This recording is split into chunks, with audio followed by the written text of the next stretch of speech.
Titanic के हादसे की तहकीकात के दौरान रिसर्चर्स को एक अजीबोगरीब दरियाफत हुई। हादसे के मुकाम पर जहाज का अगला हिस्सा बाव अच्छी हालत में था, जबकि पिछला हिस्सा स्टर्न इंतहाई खराब हालत में पाया गया, और ये भी कि ये दोनों हिस्से एक दूसरे से तकरीबन 2000 फुट दूर थे।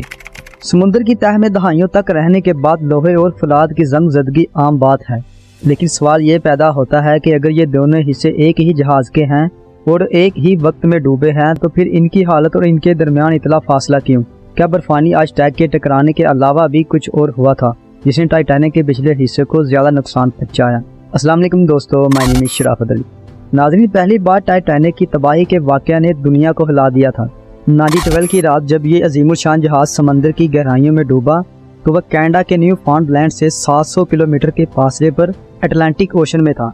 इस जहाज पर 2240 मुसाफिर सवार थे, जिनमें से तकरीबन 1500 लोग अपनी जान से हाथ धो बैठे थे। दुनिया भर में लोग हैरान रह गए कि नाकाबिले तस्खीर कहलाए जाने वाले जहाज ने कैसे कुदरत के सामने सर तस्लीम किया। हादसे के बाद सिर्फ वही लोग बच पाए जो जहाज से छलांग लगाकर अटलांटिक ओशन के ठंडे पानी में कूद गए थे। उन आई विटनेस के बयानात से ही मालूम हुआ कि जहाज बर्फानी आइसटैग से टकराया और इसके नतीजे में जहाज डूब गया। RMS कारपैथिया, जो एक रेस्क्यू जहाज था, हादसे के 1.5 घंटे बाद पहुंचा और इसने कुछ लोगों को बचाया जो ठंडे पानी में जिंदगी की जंग लड़ रहे थे।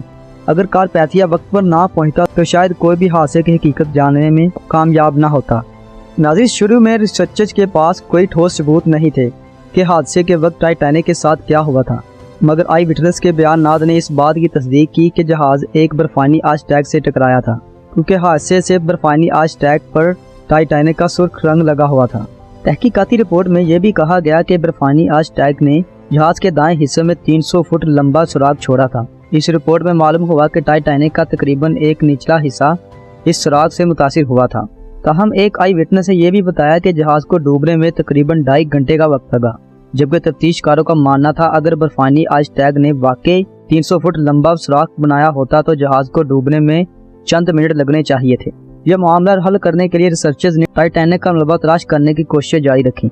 आखिरकार 73 ईयर्स के बाद 1985 में टाइटैनिक का मलबा अटलांटिक ओशन की तह में मिला।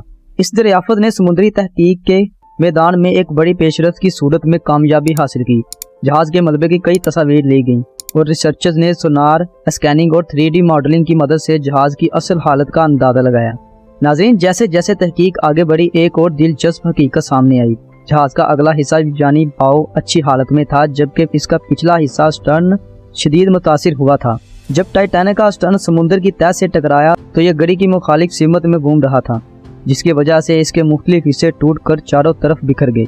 नाज़रीन, ये समझा जा सकता है कि जब स्टर्न ने समुद्र की गहराई में तकरीबन 80 किलोमीटर फी घंटा की रफ्तार से पानी में हरकत की तो पानी की मज़ाहमत की वजह से जहाज के कमजोर हिस्से टूटने लगे।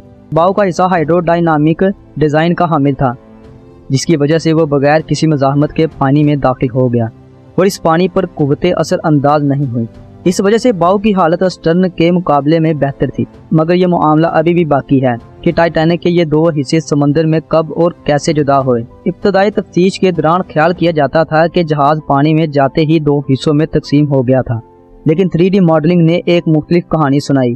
पानी के अंदर जाते वक्त बाव सेक्शन पर दबाव बढ़ता गया, जिससे स्टर्न का वजन ज्यादा होने पर मरकूज हुआ। यह महूल ज्यादा वजन बर्दाश्त न कर सका और स्टर्न बाव से जुदा होकर समंदर की तह में उतर गया।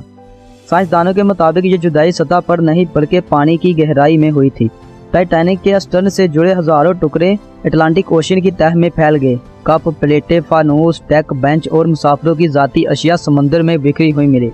रिसर्चर्स के मुताबिक 90% से ज्यादा अशिया स्टर्न से ताल्लुक रखती हैं। स्टर्न के इस फैलाव की वजह से ये ख्याल किया जाता है कि इस हिस्से की तबाही पानी के अंदर हुई, ना के सतह पर।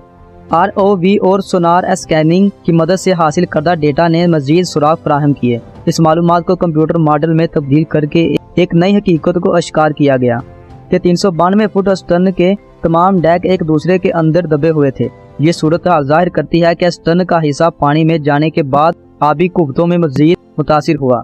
यह हकीकत भी सामने आई कि 110 साल पहले स्टर्न जब समुद्र की तह से टकराया तो यह गड़ी मुखालिफ समत में घूम रखा था। इस तेज रफ्तार हरकत ने स्टर्न के ढीले हिस्सों को तोड़ दिया।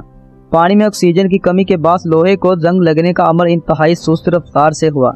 लेकिन बैक्टीरिया की मौजूदगी की वजह से जंग लगने की रफ्तार में भी तेजी आई। साइंसदानों का मानना है कि आने वाले चंद सालों में टाइटैनिक के मुख्तलिफ हिस्से मुकम्मल तौर पर जंग आलूद हो जाएंगे और ये अपनी असल शक्ल खो देगा। इस तहकीक ने यह वाज़ा किया कि टाइटैनिक हादसे की रात क्या हुआ और इसके मुख्तलिफ हिस्से कैसे जुदा हुए।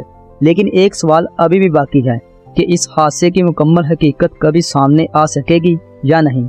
नाज़रीन, मेरा मानना है कि अगर कोई कहे कि उसने कुदरत से भी अनोखी चीज़ बनाई है तो बेशक वो टाइटैनिक से भी हज़ारों फीसद ज़्यादा मजबूत हो, उसका भी हश्र यही होगा।